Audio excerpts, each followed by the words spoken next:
Asya, to the living entity, to the living entity, Asti, is, Priyaha, dear, dear, Kashchit, someone, na, not, Apriyaha, not dear, Swaha, om, Paraha, other, Api, also, Va, or, Ekaha, the one, Sarvadiyam, of the varieties of intelligence, Drashta, the seer, Kartrina, of the performers, Gunadoshayaho, of right and wrong activities. Thank you. For this living entity, no one is there, nor is everyone unfavorable. He makes no distinction between that which is his own and that which belongs to anyone else. He is one without a second. In other words, he is not affected by friends and enemies, well-wishers or mischief mongers.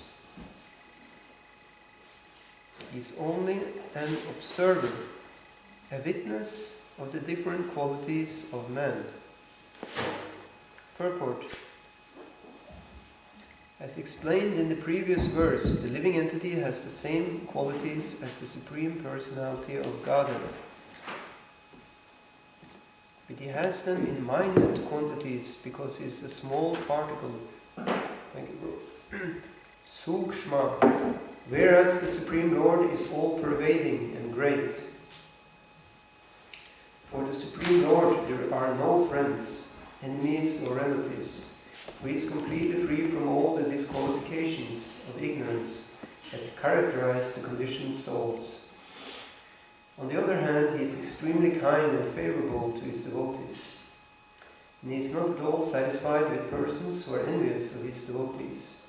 As the Lord himself confirms in Bhagavad Gita 9.29, Samaham sarvabhuteshu namedveshyosti na priya Ye bhajanti tumam bhaktya maite teshu chapyam. I envy no one, nor am I partial to anyone. I am equal to all, but whoever renders service unto me in devotion is a friend, is in me, and I am also a friend to him.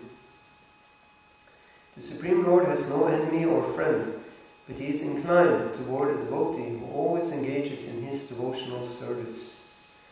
Similarly, elsewhere in the Gita 16:19, the Lord says, Tannaham dvishataha kruram samsareshu naradaman kshipamya jashram ashubhan asurishve vayonishu. Those who are envious and mischievous, who are the lowest among men, are cast by me into the ocean of material existence, into various demoniac species of life. The Lord is extremely antagonistic toward those who are envious of his devotees. To protect his devotees, the Lord sometimes has to kill their enemies. For example, to protect Prahlad Maharaj, the Lord has to kill his enemy Hiranyakashipu, although Hiranyakashipu attained salvation because of being killed by the Lord. Since the Lord is the witness of everyone's activities, He witnesses the actions of the enemies of his devotees, and he is inclined to punish them. In other cases, however, he simply witnesses that what the living entities do, and gives the results of one's sinful or pious actions. Om Ajnanatimmirandasya Gyananjana Shalakaya Shakshurun Militam Yena Tasmai Shri Gurave Namaha Panchakalpatarubhyascha Kripa Sindhubhyevacha Patitanam Vaishnavyo Namo Namaha. Jai Shri Krishna Chaitanya Prabhu Nityananda Shri Advaita Gadadhar Shivasari Gaura Bhakta Hare Krishna Krishna Krishna Hare Hare Hare Rama Rama Rama Hare Krishna, Hare Krishna, Krishna Krishna, Hare Hare, Hare Rama, Rama Rama, Hare Hare, Hare Krishna, Krishna Krishna, Hare Hare, Hare Rama, Rama Hare Hare. For this living entity, no one is dear, nor is anyone unfavorable. He makes no distinction between that which is his own and that which belongs to anyone else. He is one without a second. In other words, he is not affected by friends and enemies, well-wishers or mischief-mongers. He is only an observer, a witness of the different qualities of men. So I ask you as some devotees to please give your blessings so that when I speak correctly according to Guru Sadhana Shastra today. We see this is characterized. This is one of the characteristics of the nature of the Lord. His impartiality. It is said by Prabhupada that one who can understand the activities of the Lord and the nature of the Lord, he can come back to the spiritual world, the abode of the Lord. There's an important point here that Prabhupada is mentioning in this saying that we need to understand the different activities of the Lord and also the nature of the Lord. It's important to understand for us that it's not enough that we only understand the activities of the Lord. For example, we have the pastime of Krishna being killed, of Krishna killing the demon Putana. It's also a fact that in Krishna's Leela he is also letting himself being killed. That shows another feature of his glories, that he even... Actually, the devotees don't like to speak about this pastime of Krishna when Krishna actually leaves the world, when he winds up his pastimes. But it is the fact that Krishna he's making a simulation of his own death. So this is another one of the fantastic characteristics of the nature of the Lord. He's totally impartial, but he's also totally renounced. It's said that actually he's arranging this pastime of his own death also as a facility for those who don't want to believe that he is God, so that they can think that he's just a normal mortal being like this. So that's why also Queen Kunti says this, that the Lord may do things and appear like an ordinary man. And this is very bewildering. Aveda kaschit bhagavans chikirsitam taviya manasyan rinam vidambanam. Amongst normal human beings, this is vidambana. It's bewildering. That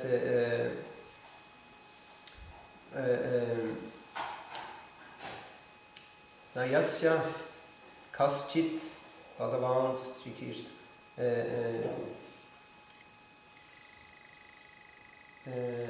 Dveshas chayasmin vishata. Let's see how does this verse go in. Nayasya kaschit daito astika chit dveshas chayasmin vishama matir nrinam. O Lord, no one can understand your transcendental pastimes, which appear to be human and are so misleading. You have no specific object of favor, nor do you have any object of envy.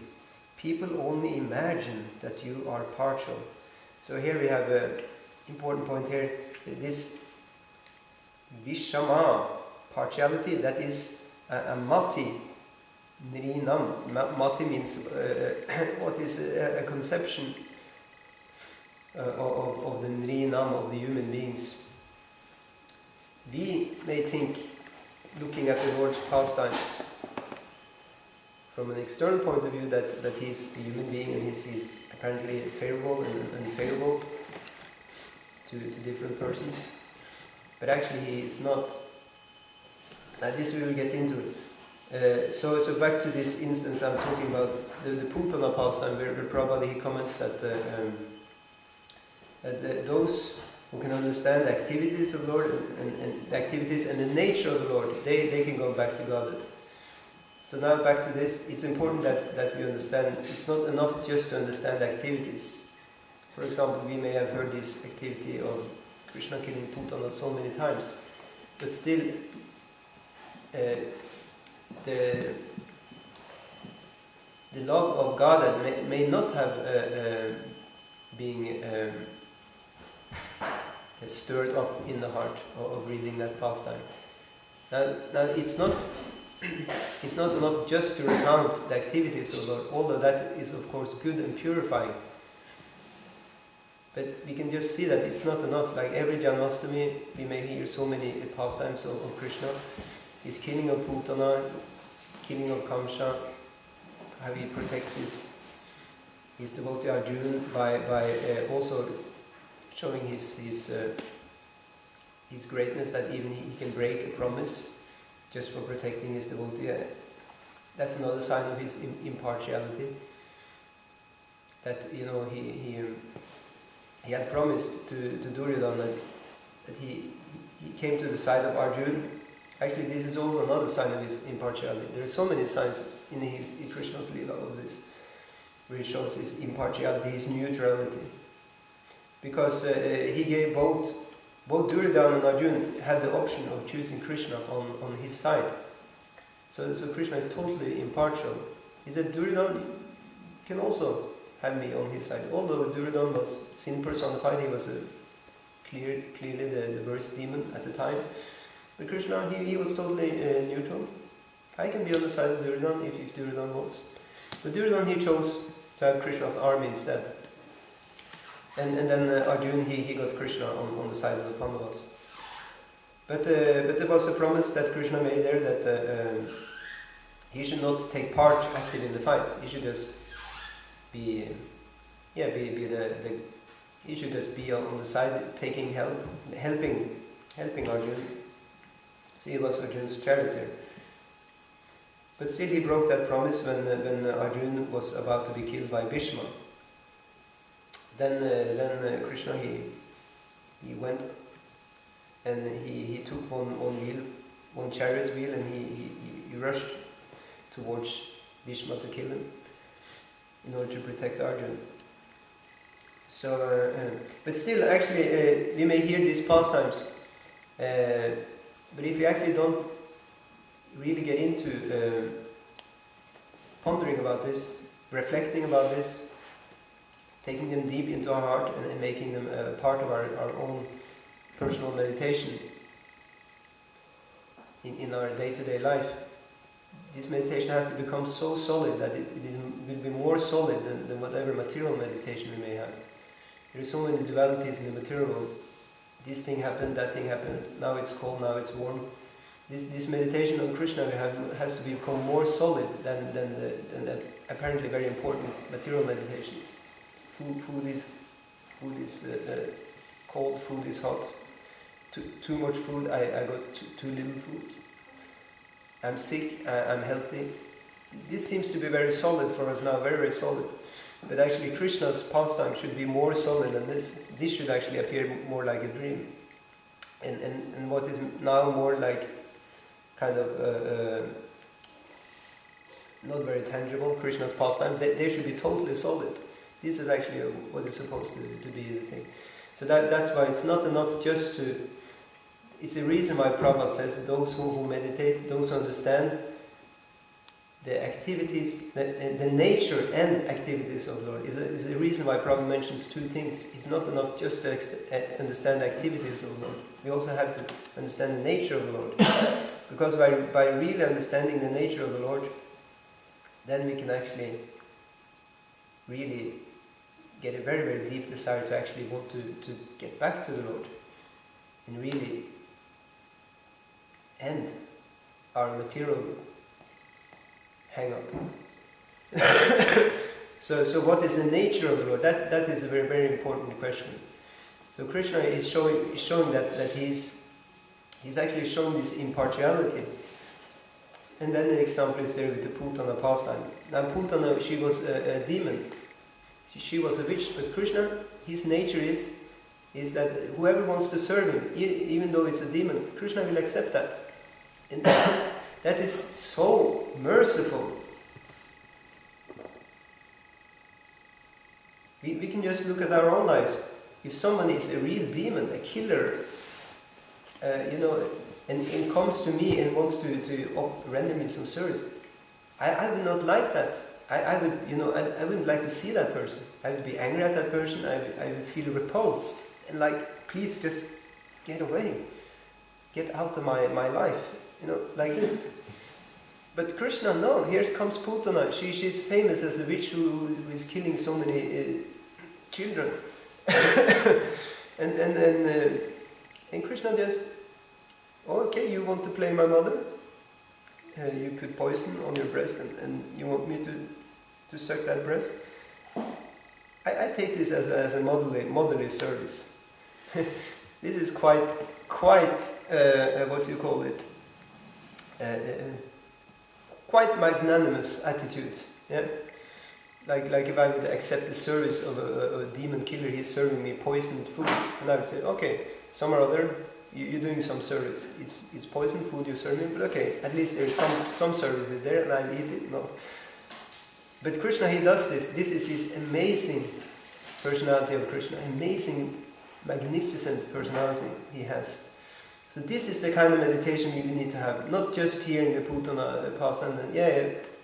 Krishna was sucking the life around the Putana and so, and then and then it's like, and somebody will ask you, you know the pastime of Putana? Yeah, I know the pastime. Yeah, of course I know. I heard it 100 times. So this kind of attitude, Krishna doesn't like that. He doesn't like that, and also the pure devotees, they also don't like this kind of thing. So Krishna wants us to be so humble that if somebody asks us if we know this in this pastime, we should actually really think inside, do I actually really know the pastime? But usually, the false ego is there immediately up and I read it. I read whole Bhagavatam, I read Chaitanya Charitamrita, I can say the pastime. No problem. No, I don't know the pastime at all. If I really knew the pastime, I would be living in that pastime. It would be so attractive to me. I would be totally immersed with my whole heart and my whole mind. But I'm not. I'm just immediately reacting to some material thing. Oh, it's too hot, it's too cold, oh, I'm sick. This person said that to me. This shows that I'm totally on the mental platform. I didn't read these pastimes at all. I didn't hear them at all. Just very, very artificially I was hearing these things. I didn't meditate on the nature of the Lord. I maybe just heard activities, but I actually didn't think. How wonderful is the Lord, that He is accepting even the worst demon. He's accepting her service, although she is actually trying to kill him with that service. But Krishna is taking it as devotional service. How wonderful is our Lord Krishna. So this kind of meditation, we need to just grow and grow and grow more and more through our short life. You have to just grow this more and more, this kind of really appreciation of the Lord and His qualities, and which is reflected in the pastimes. Like we can see, Queen Kunti's prayers are also very wonderful. They're full of affection for the Lord, not just recounting the pastime. So that is there for us.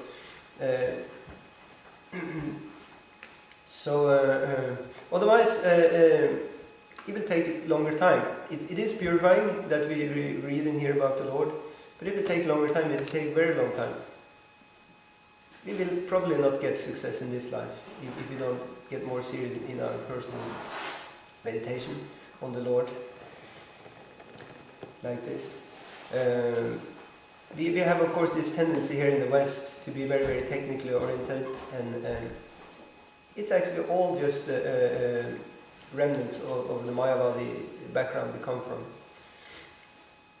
And it's okay. It's okay. We're using that in the Lord's service, because after all we have a hang-up in all this kind of technical description of the universe, how the universe has come about, and what is important today. It's the technicalities of today. That's like, it's always getting back to the technical thing. Even human relationships, it's like also technical, the psychology, the rules, and so on. But of course, behind the whole thing is actually personal feelings and emotions and exchanges. And behind it all is actually the Lord's feelings. He has feelings. And that's actually where we get to the cheese of the matter, so to say. Otherwise, the other stuff is there, and it needs to be dealt with. We need to deal with all this because it's our condition.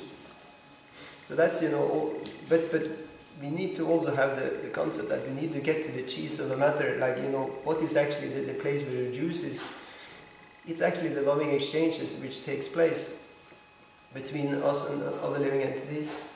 And the Lord is in the center of all these exchanges. He's actually in the center all the time, although we may not acknowledge that because we focus more on the externals.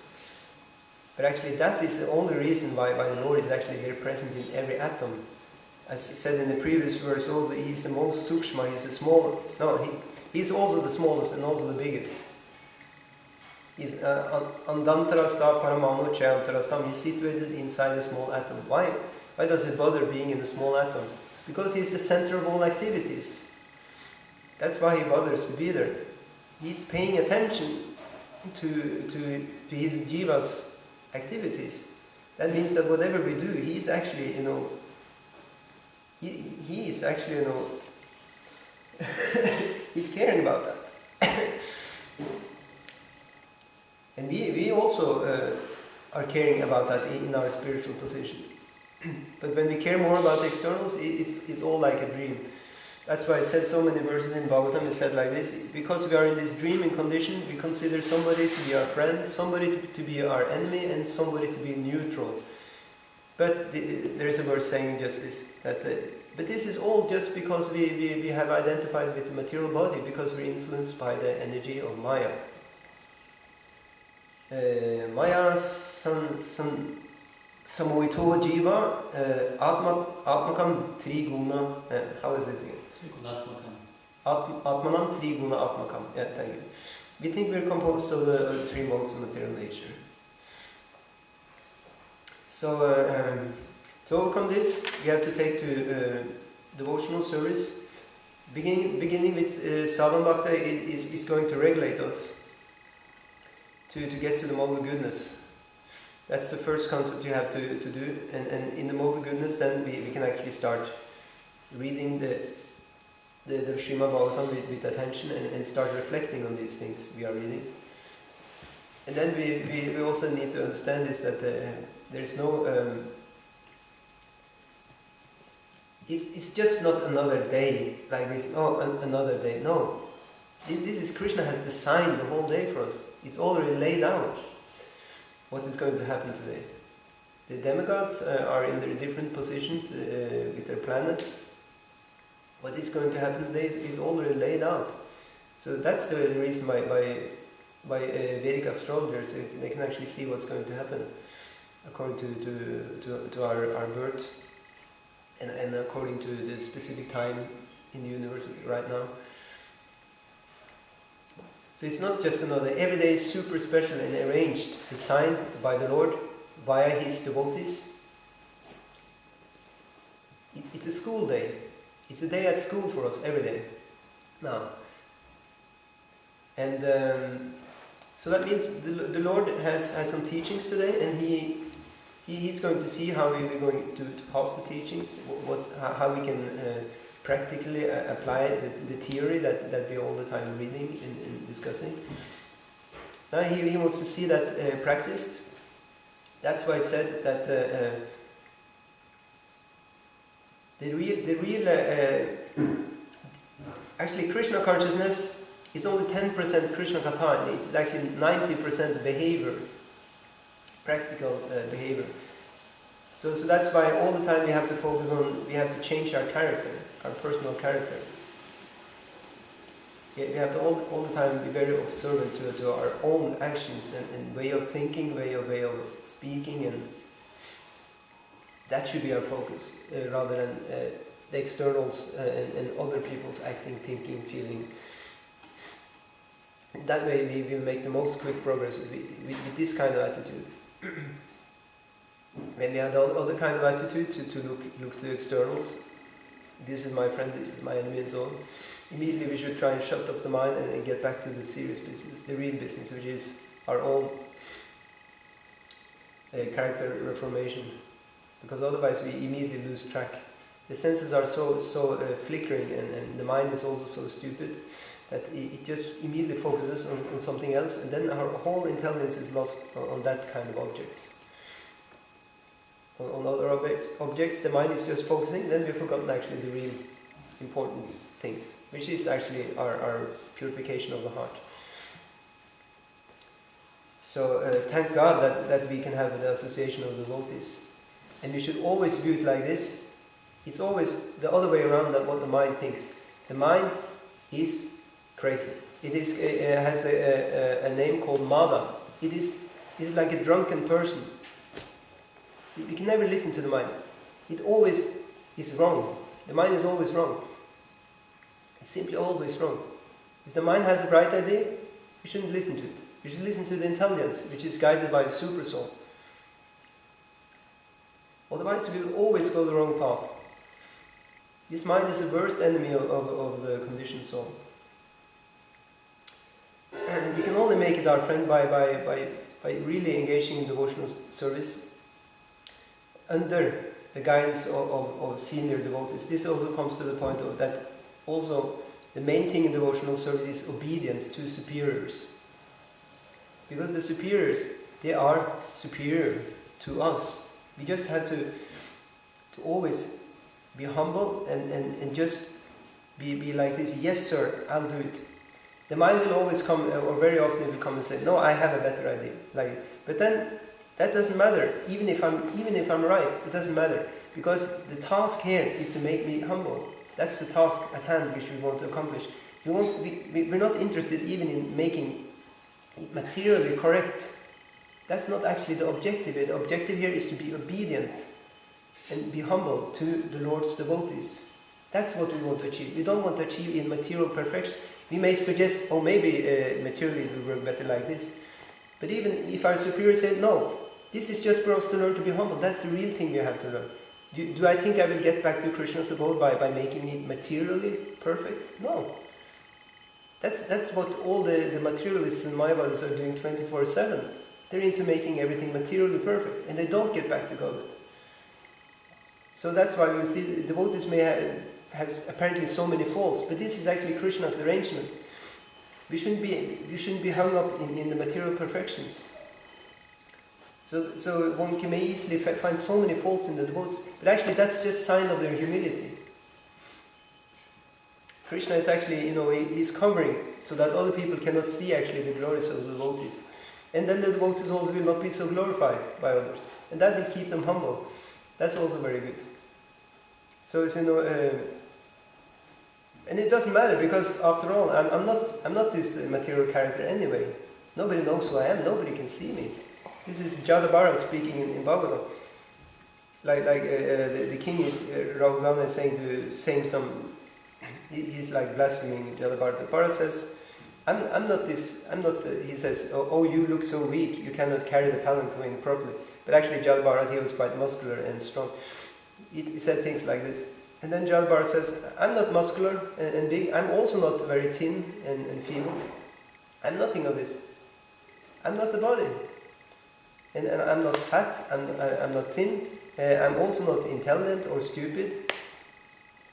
And not beautiful or ugly. That's also not me. I'm nothing of the sort.